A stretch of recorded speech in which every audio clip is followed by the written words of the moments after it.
Hi, my name is Joyce, WBO champion of the world, and you're watching Sporting Icons. Well, hello everybody. Hope you're all doing fantastic. So the WBO have released their new rankings for the new year. Of course, January we're talking about. And they have made a couple of changes. Of course, we're talking about the heavyweight division. I'm going to point out the top 15, see what fights recently happened, what fights are coming up, all that kind of good stuff. Then, of course, give a review. Do we agree with it, with their new top 15? Anyway, if you are new to this channel, welcome. Make sure you are subscribed. Click it. It's free. It's brilliant over here. You're going to love it. You're a boxing fan, correct? Okay, cracking. Okay, so Oleksandr Usyk is the WBO World Heavyweight Champion. Of course, he's also Unified Champion at that. Joyce is the WBO Interim World Heavyweight Champion. Number 1, Andy Ruiz Jr. Number 2, Frank Sanchez. Number 3, Otto Wallin. Number 4, Filip Herkovich. Number 5, Anthony Joshua. Number 6, Deontay Wilder. Number 7, Ali Aaron Demirzian. Number 8, Joseph Parker.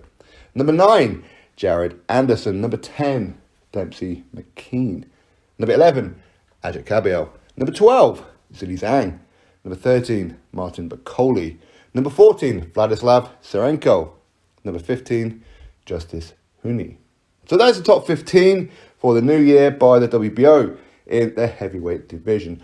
Dropped out this month are 2 Americans, Michael Hunter and Jermaine Franklin. Jermaine Franklin, he was number 12 last month. Michael Hunter, he was number 6 last month. Of course, Jermaine Franklin, he did lose to Dillian Whyte, who's currently not in this top 15. So maybe that's why he's been dropped altogether, even though he put on a very good performance, right? Hey, Michael Hunter, to be dropped from number 6 to not even feature in the top 15, it's a little bit of a head scratcher that somebody would drop that much. Much like he was number 1 in the WBA last month. Now he's dropped altogether by the WBA. I can only presume it's down to his transition over to Team Usyk. Maybe he hasn't been paying his sanction fees. Maybe all that is still in like some kind of transition. That's why the number 1 position in the WBA is currently vacant and he's been dropped by the WBO. I'm going to presume that. Okay, again, inactivity certainly kills careers. Now, fresh inserts for this month. Number 6, Deontay Wilder. A little high, considering he hasn't been featuring in their rankings. To just jump straight in at number 6 is a little bit high. But at the same time, he's one of the top contenders out there, for sure. 2 losses to Tyson Fury and a draw to Tyson Fury. No shame in that. But I would like to see him really take some step-ups. Now, there is talks that he's going to be fighting Andy Ruiz Jr. next. We know that the PBC, the WBC got together, created like a little PBC-only tournament, and Deontay Wilder versus Andy Ruiz Jr. is in the final of their little tournament, okay, to become the WBC mandatory challenger. Now, it's an interesting fight. I'd like to see it. But of course, for whoever's part of Team Wilder, seems to be talking about other fighters. Any other fighter but Andy Ruiz Jr. So quite what's going to happen, I don't know. Listen, Wilder ain't going to walk away from that fight. He's being told who to fight, okay? Anyway, speaking of Andy Ruiz Jr., number 1 in the WBO. It's a little high, but you know what? He is former WBO World Heavyweight Champion when he defeated Anthony Joshua. Of course, he lost that belt and others in the rematch. But of course, he has bounced back. He has defeated Chris Arreola, is what it is, and Luis Ortiz. Interesting. Now, if for any reason, whatever reason it may be, that Andy Ruiz Jr. does not end up fighting Deontay Wilder next, it would make sense for him to take on the WBO Interim Heavyweight Champion, Joyce. Would it not? Let's see if that kind of situation plays out. If not, I'd imagine he'd probably end up fighting Otto Wallin or someone like that. Speaking of Otto Wallin, number 3. That's a little high, in my opinion. Listen, I like Otto Wallin. I was with him in Cardiff. I was with him in his changing room in that, as he was warming up and getting changed in that for Kamil Sokolowski. Nice guy. Very, very nice guy.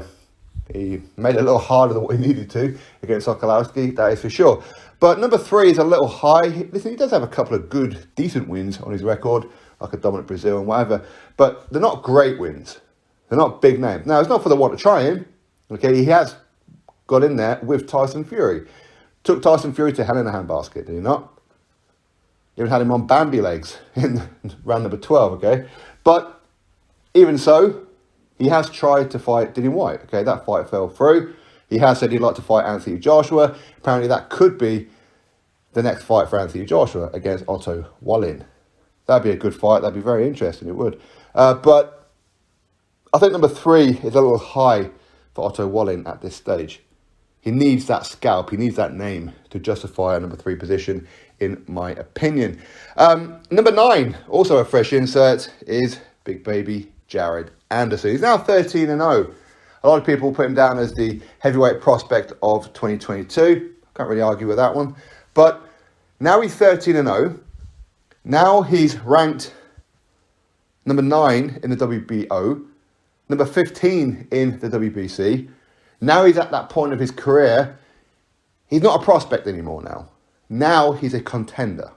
Okay, so let's forget about the prospect. Let's see big baby Jared Anderson in there with some top 15 guys. Let's see how he handles himself. Now, I'm not saying go in there with Joshua, okay, or go in there with Wilder or anything like that. I'm not saying that. Okay, what I'm saying is somebody within the top 15 of any of the sanctioning bodies would be great. Also, Wallin, interesting. Dempsey McKean, Ajit Kabiel, Stevie Zhang, Martin Bakole, whatever. Okay, let's see Jared Anderson. Let's see what he's made of. It's all very well looking great against the kind of opponents that he has fought. And he has looked very good, by the way. He has. And I think he could well be one of the ones to watch for the heavyweight division in the future. But now it's time. Now it's time. Your learning period, has now come to an end. 2023 has to be the year of the contenders. Let's see them fight each other. And that would include big baby Jared Anderson.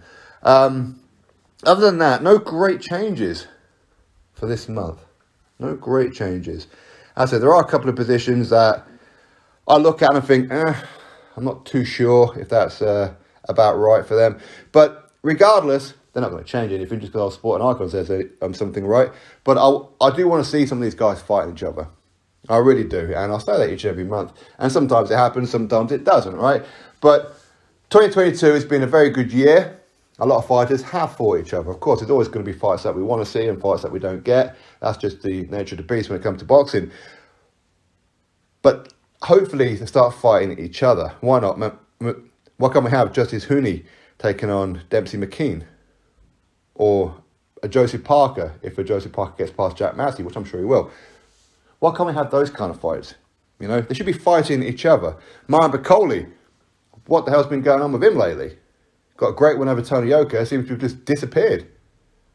But anyway, that is the top 15 for the WBO. Are you impressed? Are you not? I think overall, it ain't bad. It ain't great either, but it ain't bad. There are worse ones out there. Look no further than the WBA, right? Anyway, drop your thoughts below. Click thumbs up, subscribe. Catch you next video.